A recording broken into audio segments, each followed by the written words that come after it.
Guyane, actualité. Jean-François Carenco, vous êtes venu pour une visite que l'on pourrait qualifier d'éclair peut-être Non, pour une visite de travail. Vous savez, je suis arrivé à 18h, j'ai déjà eu deux réunions, une avec le préfet, une ici avec Gabriel Serville, puis on va aller dîner, puis demain matin j'attaque à 7h, donc c'est dense. Mais si on prend une réunion toutes les heures, ça marche. Hein. Quels sont par rapport au foncier notamment? Il y a trois réunions importantes, plus d'autres, mais il y a celle qui vient de se dérouler ici, dans le bureau de Gabriel Serville, où on a regardé tout ce qu'on avait dit la fois précédente pour savoir précisément où on en était. Est-ce que ça marche? Est-ce qu'on s'était trompé? Est-ce qu'il faut accélérer? Est-ce qu'il faut reculer? Donc, réunion de suivi de ce qu'on a fait le mois dernier, je pense, la précédente réunion.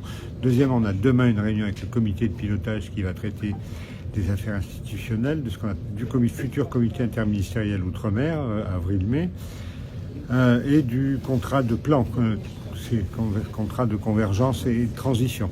Après, je m'occuperai un peu avec le président d'Air Guyane, et l'après-midi, on s'occupe du foncier pour voir si ce qu'on avait dit ensemble avec Gabriel Serville, avec l'administration, avec le préfet Thierry Suquet se met en place, et on va le faire avec les maires, l'ensemble de l'association des maires. Voilà, c'est les 4 sujets principaux, plus un petit sujet éducation dont on connaît l'importance sur ce territoire. Donc l'idée, c'est bien, régulièrement, on a la philosophie, on dit des choses ensemble, et régulièrement on se voit pour savoir si les choses avancent et pour ajouter d'autres sujets. On vient de rajouter l'eau, notamment l'eau polluée du Maroni, qui est important. On vient de rajouter l'innovation.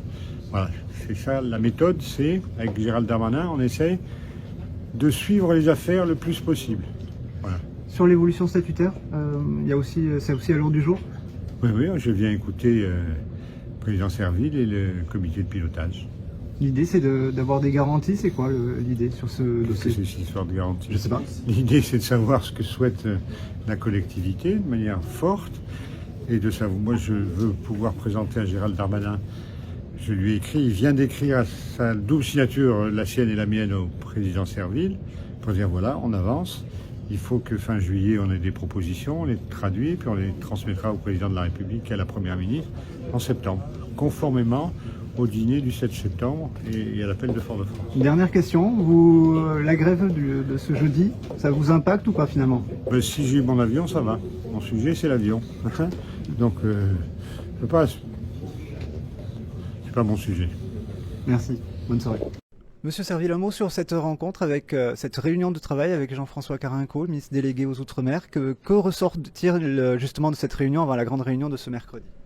Alors c'était déjà une grande réunion ce soir parce que ça nous a permis de maintenir un contact très étroit avec le ministre des Outre-mer sur des thématiques qui font suite aux différentes séquences que nous avons connues au mois de décembre. On a parlé d'économie, de développement du territoire, d'éducation, de sécurité, de crise migratoire également. Enfin, toutes les questions qui préoccupent le quotidien des Guyanais ont été passées en revue ce soir sur un temps que le ministre nous a accordé qui était relativement long. Et puis demain, on aura une autre séquence en 3 étapes. Une première étape où on parlera de la préparation du Conseil interministériel sur les Outre-mer. Une deuxième étape pour évoquer le contrat de convergence et de transformation. Et puis la troisième étape où on viendra à nouveau sur la question de l'évolution institutionnelle, qui est une question majeure sur laquelle on a beaucoup travaillé et qui, je l'espère, va pouvoir voir de nouvelles avancées dans la relation que nous entretenons avec le gouvernement, puisque nous ne cessons de le répéter, notre volonté, c'est bien d'être dans une démarche de co-construction avec le gouvernement. Il s'agit de faire en sorte que nous avancions par des séquences d'échanges qui vont se tenir de façon régulière, comme nous l'avions annoncé. Et donc, j'ai bon espoir que tout ça puisse aboutir dans les délais que nous a fixés le président de la République, à savoir le mois de septembre 2023 de cette année. Quelles sont les propositions nouvelles que vous allez formuler à cette occasion sur l'évolution statutaire?